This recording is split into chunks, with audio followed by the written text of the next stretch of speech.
ladies and gentlemen. Give a round of applause. Clap emojis in there for me. Hey.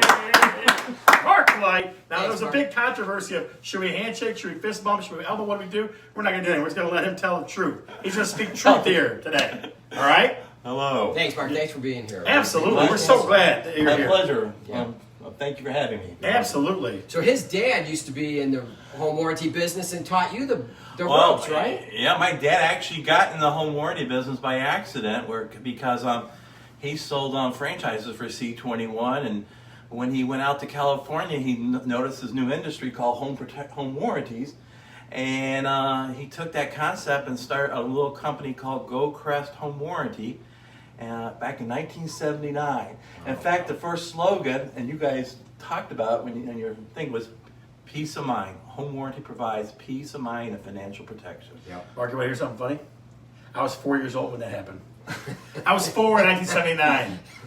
All right? So I was 4 years old when his dad was making all kinds of money selling home warranties and giving people protection. How about that? You're younger than me. Yeah, see, there you go. All right, let's get into the nuts and bolts of this thing. Let's talk about what is a home warranty, Mark? A home warranty is a limited service contract that is sold primarily through a real estate transaction. It can provide coverage for the seller. For the seller in a normal real estate market, it's a marketing tool with some protection for the seller in most cases. And then for the buyer, it's financial protection. It provides mostly 1 year coverage on the major mechanical systems within the home, not outside the home, but within the home for 1 full year after closing. So that's a service contract like similar you buy on your TV at Best Buy or whatever, but we cover for a lot less money the entire house, like the furnace, the central air, all your appliances and plumbing, hot water tanks are a big thing, and etc. Okay. So what else you have for me? All right. So what is the benefit of a home warranty for a seller? In a normal market, a seller will find a home warranty to be a great marketing tool to help sell the house quicker and perhaps for more money. It also provides them with some protection for the home inspection, which is true today. Even in this market, it can protect them for the home inspection coming up in case something unknown comes up, like maybe a cracked heat exchanger in a furnace. It helps. It provides. It's a great marketing tool. Provides peace of mind, as I said before. Repeat that question. Make sure I didn't forget anything. I think you covered The seller stuff. Let's talk about For the what kind of benefits for the buyer. Let's talk about and then that. for the buyer. The buyer. Yeah. Financial protection, peace of mind, as we said here earlier. The likelihood as a buyer that you will have a system mechanical breakdown in that home that first year is about 45%. So there's no other more important post-closing service you can make sure you have through your real estate agent than a home warranty, because most likely you're going to need it. Yeah. Right. And Mark, I always, especially for first-time home buyers, I always throw that extra, hey, have some old crap money sitting on the side. Home warranty is similar in that respect. That you're going to protect the house like crazy. And Yeah. after you get in that home and you're getting used to that new mortgage payment and property taxes, and first couple of years you're kind of living paycheck to paycheck, and you don't always plan. We try to save, but we don't always plan for that emergency when the air conditioning goes out, which is today a quite expensive proposition. Yeah. And by you, a realtor, making sure you get a home warranty is providing you financial. They're helping you provide you financial protection. Yeah, absolutely. Awesome. Good answers. So what's the difference between a homeowner's warranty and a homeowner's insurance? Perfect question, best question. People get that mixed up. Homeowners insurance is not the same as a home warranty.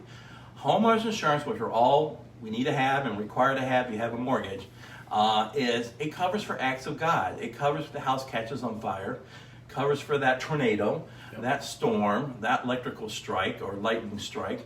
That's something homeowners cover. They do not cover your furnace goes out, or your central air doesn't turn on tomorrow morning, or your hot water tank starts leaking. That's considered normal wear and tear and maintenance. Therefore, those are items not covered. A home warranty is like fills in the gap. It basically covers those items, major systems in your house that are excluded on your homeowner's policy. Yeah, sounds good. So let's talk pricing. So I think just my basic knowledge of it, there's a range of pricing, yeah? And it varies anywhere from, as it's gone up a little bit over the years, but some got more than others. I'm going to say a good range now is probably from maybe 450, and that's the low side for a single family home under 5,000 square feet. Keep in mind, anything over 5,000 square feet, all these home warranty companies do charge you a surcharge. But that's, and it could be as high as, to be quite frank with you, as much as $1,000. So, What's a mid-grade? What's up like a mid-grade? $600? our standard coverage is $499. Our top of the line is $599. So we're kind of like in the middle. Okay. Wow. Yeah, wow, that's pretty So cool. you have two policy? Right, and then there's a break for condos too. Okay. How does that work? Condominiums? Yeah, what's the Condominium, if it's a condo, kind of a lesser risk, I guess, because they have associations in a lot of cases, but they get a $20 price break. So instead of being $499, it could be with us it's $20 less. It varies company to company. Okay. It's all Yeah, different. yeah, It's yeah. all I different. didn't know that. I didn't know So- there was a difference on condos. We were kind of talking off camera then a little bit. You were telling us about the big deal with refrigerants, right? So tell us about the changes and tell us how that affects one. This is the big bugaboo in the home warranty industry nationwide, and it's been something the industry's been dealing with for the past at least 10 years. Based on certain treaties passed back in the late 80s, early 90s, various refrigerants have been phased out. Now we're to the point where we're phasing out Freon. Most of your 10 SEER air conditioning units, which is the majority air conditionings out in this area throughout southeast Michigan, are pretty much working on a Freon, okay? Production of Freon has been stopped for a while, but some contractors, the savvy ones, stockpile Freon, and so it's available here and there, but I'm projecting after this season, especially, this has been a record year for AC claims, as you can imagine. Yeah, sure. It's hot as Industry-wide. hell, that's why. Yeah, Are you industry-wide. kidding me? I'm sweating right now. I have learned here, people can lose their heat in the dead of winter and deal with maybe the lack of heat for a few days before that new furnace comes in, but you lose your air for a couple hours in 90-degree heat. All hell breaks Oh, loose. absolutely. I'm telling you what. So let me tell you quick. So for That's me, that's been my life this past month. Listen, Solving problems. 65 degrees in my house all the time. Yeah. You can walk in there all summer long. It will be 65 You degrees. must have an old central air unit. Oh, new I one. wouldn't want your electric bill. Listen, it's 65. I leave all the lights off most of the time anyway, but it's 65 degrees all the damn time. I hate being But hot. let me elaborate more on that question because it's important. In some states, I do continuing ed just on the subject matter. But an older unit, anything older after 1990, under 1994, let's say, is going to probably rely on Freon primarily. When Freon is gone and it's not available, that older unit is obsolete, and you're going to need a whole new unit. Right now, some older units can be recharged if Freon is available. Most of these contractors that do have it, they're charging $80, $90 a pound. You might need 6, 7, 8 pounds. So it can be very pricey. Then again, recharging a unit is still cheaper than replacing it, given that fact. Some home warranties will have a limit per pound for any type of refrigerant. This is where it gets tricky right here. $10 per pound is pretty common. That's all they're going to pay if there's a need for Freon.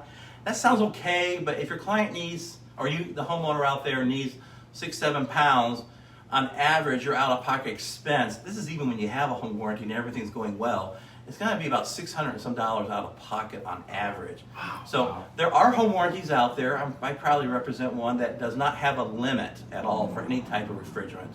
And we also cover for SEER matching and things of that item. But it's an important thing to be aware of as a consumer. If you are looking at a property where the AC is older, keep in mind that if it needs Freon, there'll be a good chance in the near future that you won't be able to recharge it, and you might need to think about replacing that unit, or at least consider a home warranty that can cover you properly. Yeah. Can you explain more about just briefly the SEER, what you mean by SEER and? Okay, most of the units in the community out here are probably 10 SEER or below. Seasonal energy efficiency rating is what they call. If you're 13 SEER or above, you're good to go in that you're using the newer refrigerants, like Puron's a brand name for some of these refrigerants, and that's readily available. It's pricey when you need it, but it's still a little bit lower than Freon if you can find it. But 13 SEER and above, and a lot of the units are putting in now are 16. So, but 13 SEER and above. 10 is way low. And you got 10 SEER, you're going to need that home warranty probably. But 13 SEER is the more modern, newer refrigerants out there. Gotcha. Okay. And by the way, they're not making anything less than 13 SEER out there going forward. Now, okay. Yeah. Wow, see, that's So if very you have interesting. less than 13, You know you're outdated. Right. Okay. Okay, good information there. Boy, I didn't even think of that. So, all right, how do you reduce your chances of being denied a service request? Because this is one we get a lot. The questions like, what do you do to make it so it's less chance of being denied? Every home warranty company comes and tells you there'll be no denials. Look twice, by the way. What is that what insurance companies are supposed to do? Deny first? Some, and then- Yeah, no kidding. some Deny, companies are deny, better deny. at it. A lot of it has to do with the local rep too. But anyways, the best way to avoid a denial if you're getting a house with a home warranty is, first of all, start coverage at the listing. Home warranty companies look at previous coverage. Most of the home warranties provide some sense of listing coverage for a price. Some do it complimentary. We do it for complimentary. But start the property as the agent. You should start the property early on with warranty coverage. It's free. It doesn't really cost you anything at that time. So, and the reason that's important, that one fact, is that if something happens right after closing, of course that will raise some red flags if this was pre-existing or not in good working order at contract dates, which is a quote from these contracts. They're going to look to see how long it's been covered. If there's listing coverage, a history back there, that will serve you very well. Okay.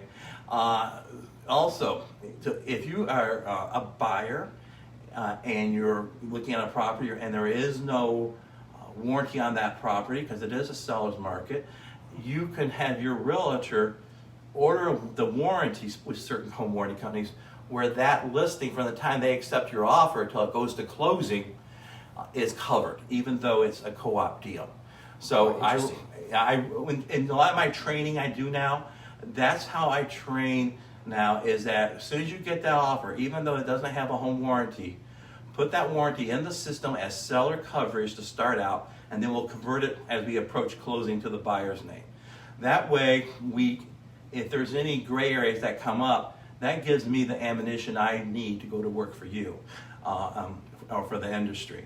Other thing I want to bring out, making a claim the day after closing is not always a good idea. I mean, it's common sense. The later in the contract you make a claim, the better off the situation will be in handling that claim. Some home warranties state undetectable pre-existing as a covered thing.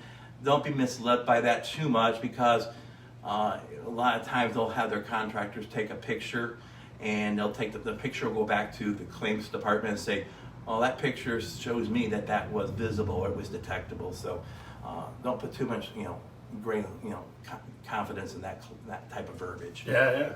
So, All right, so Okay. let's talk about that last. We always like to hear stories in the real world stuff. So tell us, we mentioned it already a little bit, but it was pretty interesting. Our people need to hear this one. So listen. I have carefully, a folks. couple with a couple. I get a couple of these every year, regardless of which warranty company I represent.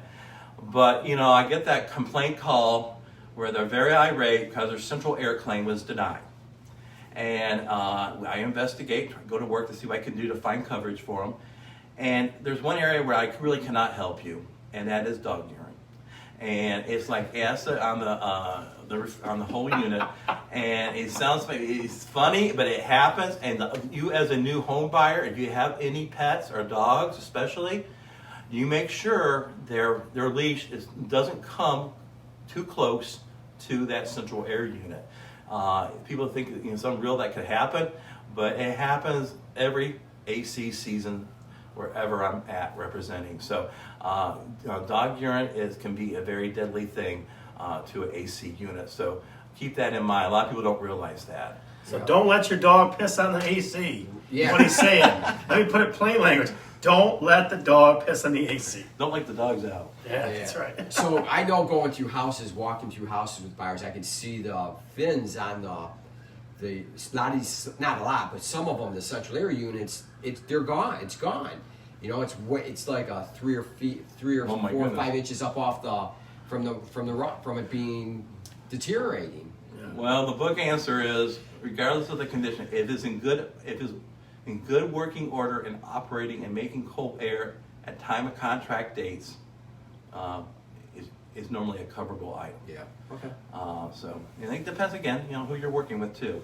Yeah, absolutely. I agree 100%. Guys, So do you have another story, or is that? I have one. Oh, yeah, years ago. This has been with East. It's called East Point now. It used to be called East Detroit. Yeah. I had a house. Still East Detroit to me. I had a boiler claim where the contractor went out there, and it's like, this is my early days in the business. I thought the whole world could come to an end when this happened. But the boiler actually blew up and went through up the top of the house like a missile. Really? Landed in the neighbor's front yard. And I was probably only in my late 20s.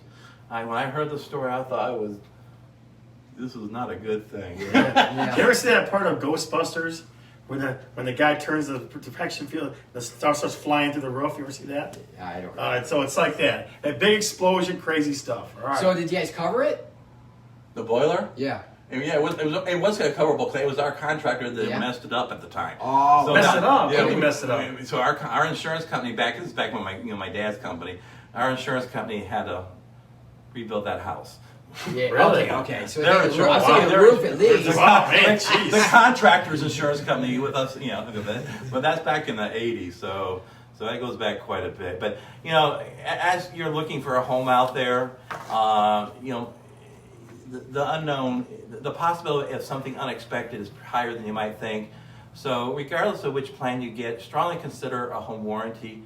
It's not only going to provide you peace of mind, but it's going to provide you a sense of financial protection when something goes out. Because all you really have to worry about in most cases is the service fee or deductible paid to the contractor, which is normally about $100. Yeah. I'm somewhere at $75. Yeah. Yeah. But Yeah. So Mark, let me ask you: would you be comfortable putting your number out there? Would that be comfortable for you? Oh, of course. I mean, no So problem. if you have more questions about home warranties, Mark's number is 734-800-9865. Again, 734 area code 800-9865. Yeah, the guy knows home warranties in and out. That's why we asked him to be on the show. I mean, you could just see it from him sitting there. He didn't have to look at a note card or anything. He just let it all hang out there for you. That's the kind of stuff that we love to give you, informative stuff.